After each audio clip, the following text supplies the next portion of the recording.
All right, welcome to the pilot of Renegade Broadcasting. This is the premiere of this network, and I am your host here, Kyle Hunt. Hopefully I will not be the only host on this network, as we should be bringing a few other people on board shortly. I think Mike Sledge and Lou have been confirmed, and a few other people could be interested here. So hopefully we'll be bringing you a lot of great radio coming up shortly. That song you heard in the beginning there is called Goy Boy, and that is a track from Payday Monsanto featuring Andrew Shawley ripping it up on the guitar. Just wanted to say thank you to Andrew for sending that over to me. Hopefully Payday does not mind me putting that one out there, as it is an unreleased track, and it should be out on his new album soon. Hopefully it wasn't too loud either. I am not at my computer, not in control of the soundboard, so I'm actually on the road driving. It is Thanksgiving. It is November the 22nd of this 2012 year. Only 1 month left until the world is over. Until Lee Rogers is no longer doing his Live Free or Die show. Maybe we'll see if we can get him doing a once-a-week show over here at some point. That would be fun. I want to give a few thank yous to various people out there. Thank you to all the listeners. I doubt there are any live listeners right now because, well, I didn't promote this at all, and the station is brand new as of this morning. But you have shown a great deal of support, and I really do appreciate that. There are a number of you who have made incredibly generous donations, and that is really something that does help me to fuel everything moving forward. And it also makes me be less lazy in terms of putting out radio, because you really have all shown a great deal of appreciation for what we do here, what I do. On RenegadeBroadcasting.com, I will be shortly putting up donation links, buttons, for each one of the hosts who wants one, so that the listeners will be able to donate to their favorite show host, which is the way I think it should be, rather than donating to the network in general. Hopefully we'll be able to cover the costs of this, and figure it out ourselves, and not to be bringing you loads and loads of advertisements. Eventually, we would like to move off of the Blog Talk Radio platform, but for the time being, it is quite convenient and somewhat inexpensive. Having this platform here allows me to call into the show on my cell phone while I am driving to a Thanksgiving dinner, so that is pretty cool. Thank you to all of the people out there who post the links to my content in different chat rooms, in the comment sections of articles, who included in the posts themselves. That is great. Grism.blogspot.com. Thanks to the guys over there for featuring my shows. That's pretty cool. A lot of people check out that site. Thanks to the people who who upload my shows to YouTube for me. I really do encourage anybody who wants to do that to just go ahead, grab the audio, and put some pictures up with it if you'd like. McClendon89, Rubik's Lucifer, The End of Zion have all recently put my shows up there, and that is great. Hopefully they'll be able to get some listens for you and for me. Thanks to all the other show hosts out there that I do shows with, and even some of the ones I don't do shows with, who are putting out great material, needed material, sometimes uncomfortable material, and often entertaining material. We need really good radio. Oh, sure, videos and all that, but I'm on the radio platform right now. So we really need to offer a good, compelling alternative to the crap that is being spewed over the airwaves these days. If we want people to turn off the television, we got to give them a reason to do so. Well, not just a reason. I mean, something that they could turn to otherwise. Not everybody can sit around in silent meditation all the time.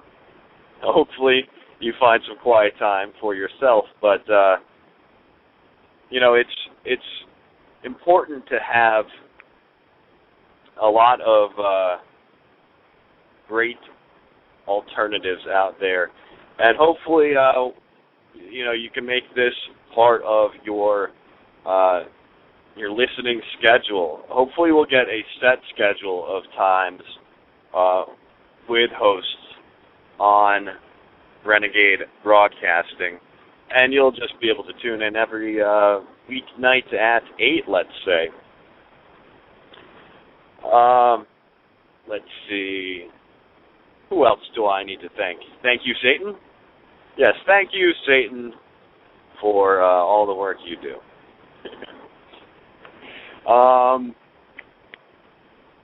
If I think of anybody else to thank in this broadcast, I'll bring that up. A number of different things I wanted to talk about today. It's not going to be a very long broadcast, but definitely a few different topics, kind of revolving around the Middle East and the Jews.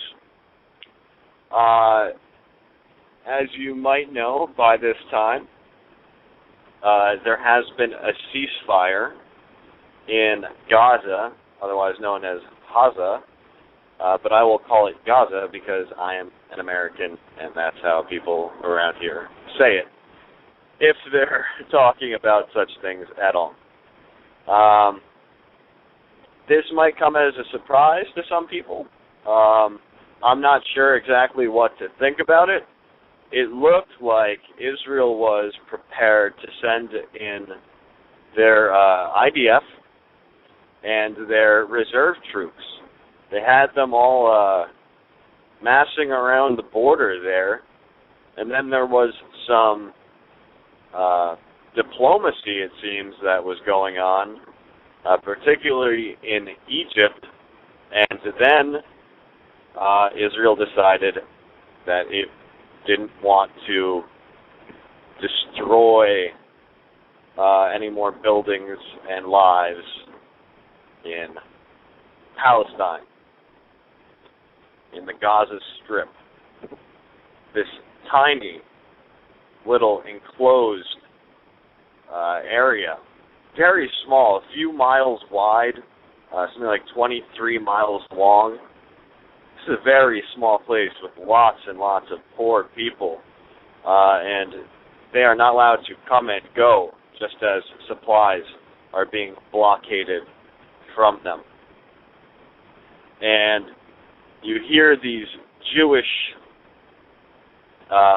media reports about oh, the poor Jews had to fire their missiles from their advanced planes or whatever kind of technology they're using, into these schools because those evil terrorists of Hamas are firing rockets only a block away from them. Okay, well, there aren't really military installations from which to fire these little bottle rockets that don't have explosives on them.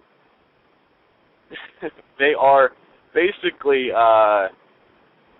just projectiles that can barely do damage and are not really killing anyone in Israel, but scaring those poor Jews, and so we can't have the poor Jews being scared. But yeah, so Israel just goes about destroying businesses, homes, large apartment complexes, schools, hospitals, just decimating this place. That's what they did in Operation Cast Lead as well, ruining any farmland, any means for these people to achieve some kind of sustenance for themselves. And although the death toll is horrific in these, they call them conflicts, but when it's so lopsided, you don't even want to give them any kind of legitimacy in calling it a war. It is a genocidal operation that is going on. But the death tolls are bad, but often what we neglect to mention or realize is that the amount of destruction of buildings is really one of the great travesties. It's not like Israel gives these Palestinians a bunch of money to rebuild. It's not like they give them some temporary housing in which to live. They just destroy tons and tons of buildings and property. And, now we're done. Oh, a week's gone by, and we don't want to have our Jews being scared by these rockets anymore. So there's going to be a ceasefire. Hamas is claiming a victory here. In some ways that might be true. But I think that Israel might have realized that the millions and millions and millions of Arabs who freaking hate them in the Middle East, we're not going to sit by idly forever while this went on.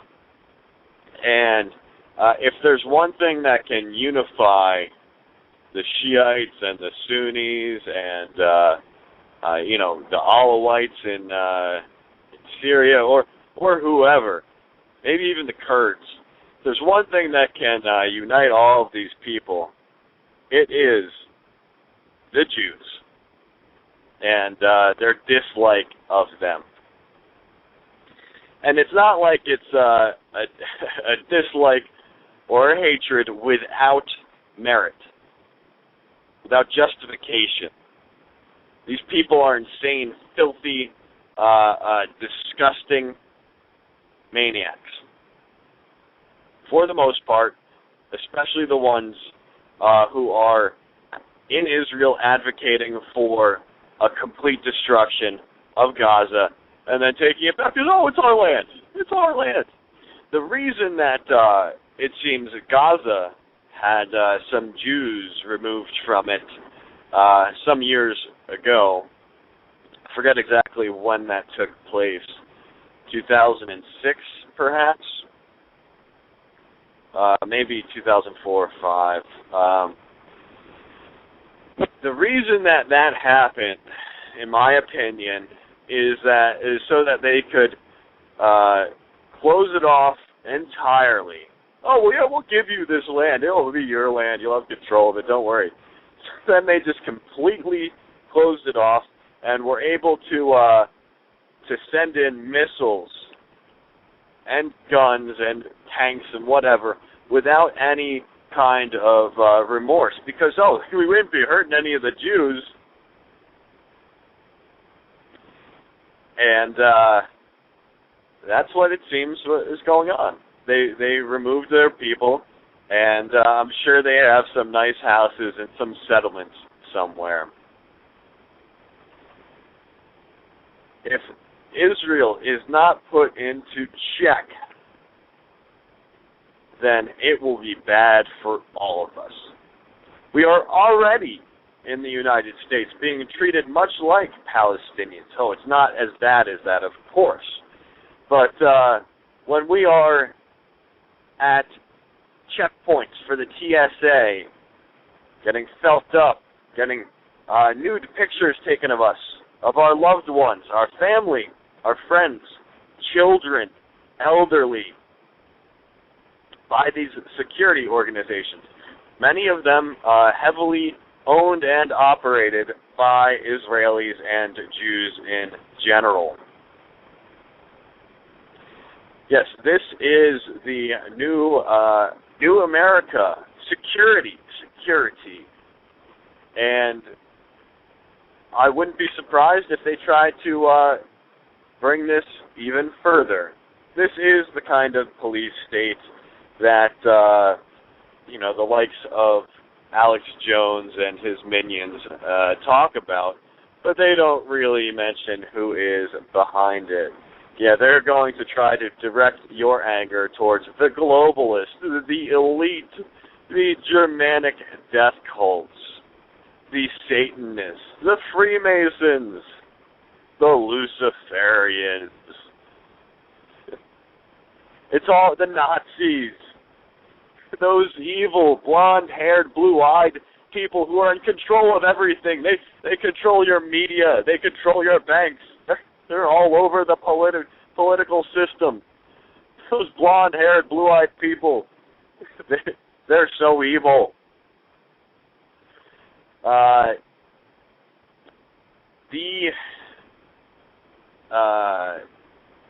Number of different ways I could go here.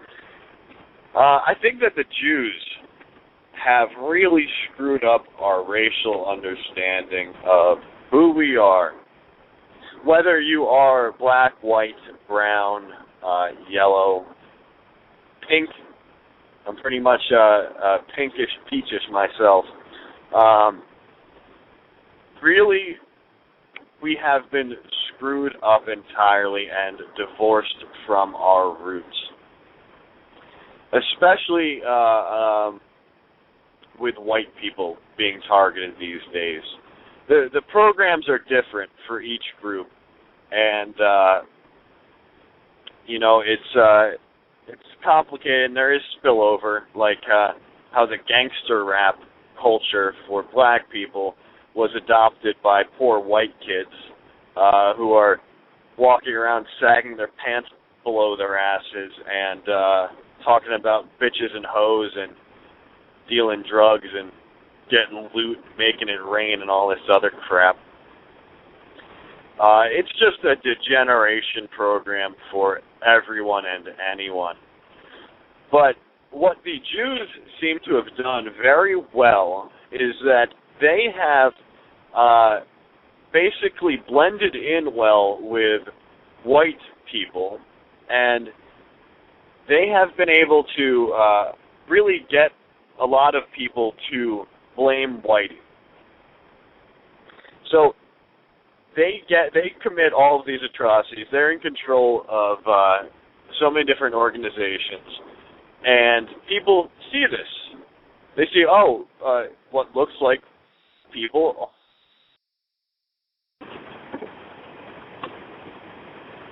Am I on? All right. Since there's not a live audience and I am not in a chat room, there's no one there to tell me if I'm on. I will assume that I have been reconnected properly. I left off discussing how basically white people are being blamed for what Jews have done. And it is then the Jews who go in and ally themselves with these different minority groups, make them think that they are their best friend, and they are working with them against the evil white oppressor. It is rather ingenious and very destructive. And what I suggest is that the best way to move forward for the time being would be to unite the Goyim, unite the Gentiles. It's a much better word, Gentile. Gentile sounds nice. Sounds like a gentleman, a Gentile man. Whereas Jew, ew, Jewish, ewish. But Gentile, now that is something to be proud of. Sure, we shouldn't let them define our words for us or what we call ourselves, but if they are going to consider us all Goyim, then you know what? We should unite as Goyim to deal with this very large problem, which consists of a very small percentage of our population. Worldwide, we're dealing with just a few million who are trying to rule over, I don't even know how many billion it is these days, 6.5, 7 billion people? I mean, we don't really have accurate figures for that, but if just a small percentage of these billions was able to realize what's going on, then great change could take place. And then any of the other racial issues and conflicts that have been dividing us for so long need to be dealt with, then we'll deal with them after we deal with the biggest problem facing our world today, which is Jewish control of everything. We need to really strangle this beast. Cut off its funding.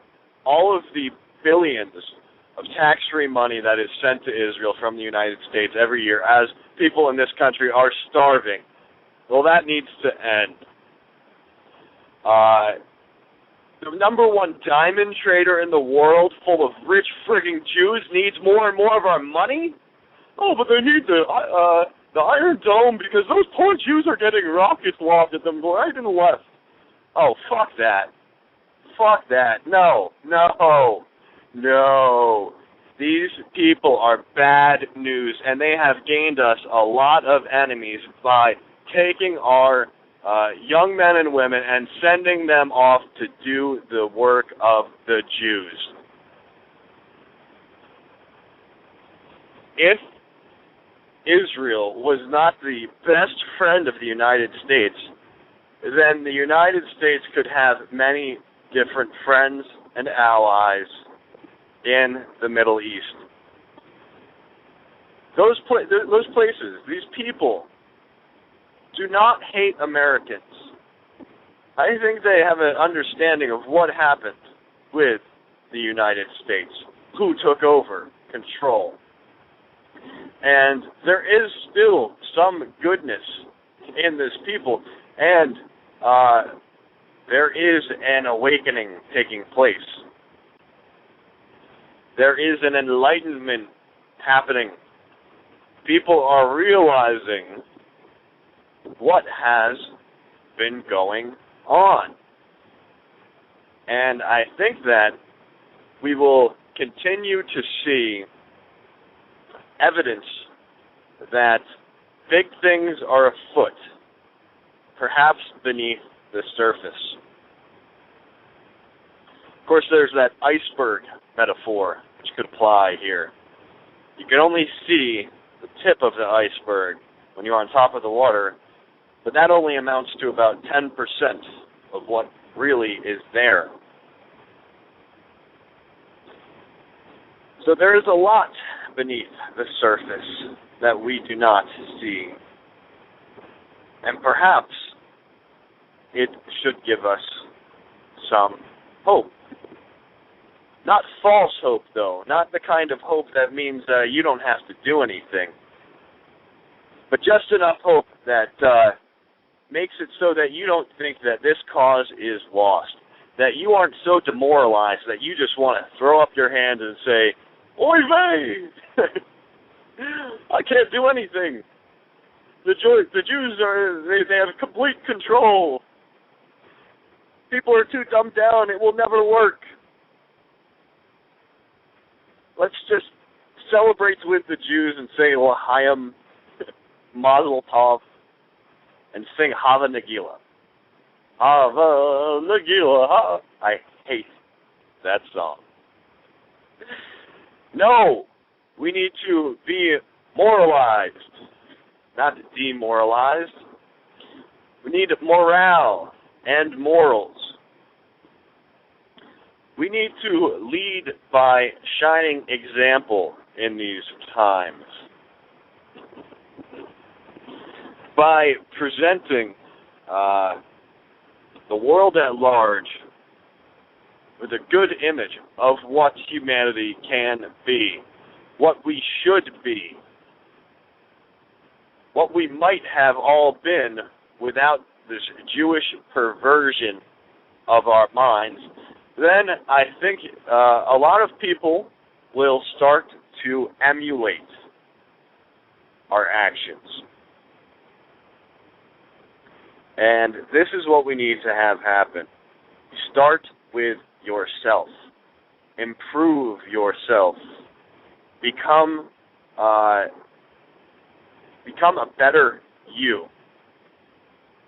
And then other people around you will start to pick up on this. Even if it's just in terms of health, they see you eating lots of fruits and vegetables.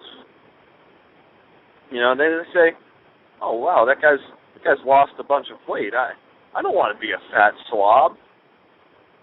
They see you doing things like reading books or writing books or doing radio shows instead of watching TV, and they might say, "Oh well, that guy's kind of interesting. He talks about a lot of fascinating things. He doesn't make any references to movies and fart jokes and poop culture." And then these people start changing themselves, and it has a ripple effect. Spreads to your community, spreads through your state, spreads through your nation, and then spreads to the whole entire world. It is amazing what can happen just by one person's deliberate choice to better themselves. There is a butterfly effect. And with us being connected all over the world through this light technology, things can happen very quickly. This infection, actually you could call it an infection, but it is taking place. It is going to destroy the body politic that needs to be destroyed.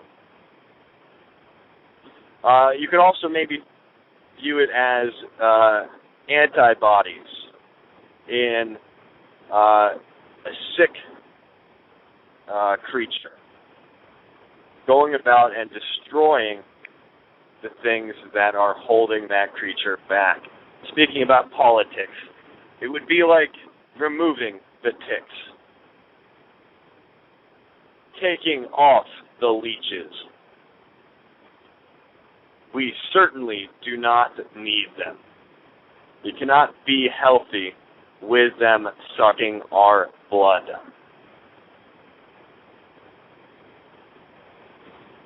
So, that might be all of the real ranting I want to do for today. Story I saw just this morning is that it looks like the USS Dwight D. Eisenhower is leaving the Persian Gulf early. So they will be back in time for Christmas. This is very interesting news. The report was saying that it's because of some repair work that's being done to the USS Nimitz strike group, and the really fascinating thing about this story is that it leaves only one aircraft carrier in the Persian Gulf, which would be, I think, the John C. Stennis, USS John C. Stennis strike group there. And this is going against their established requirement of having two U.S. aircraft carriers in the Persian Gulf at all times.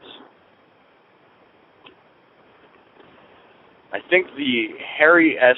Truman is supposed to be going out at some point early next year to meet that requirement again.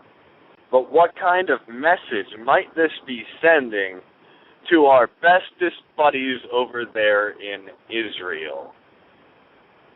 Perhaps this move was signaling to them, instead of ramping up for your absolutely stupid, maniacal, genocidal wars, no, we are going to actually remove our forces from the Persian Gulf.